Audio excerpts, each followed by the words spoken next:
Se cunoaște că magnetul este un corp care are proprietatea de a atrage ferul sau alte corpuri feromagnetice.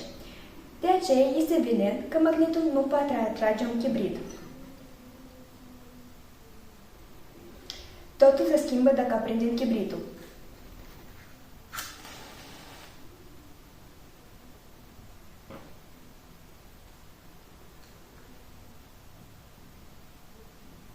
Cum vedem, după ardere, chibritul deja este atras de magnet. Un chibrit ars este atras de un magnet deoarece în capul său se formează fer în urma arderii.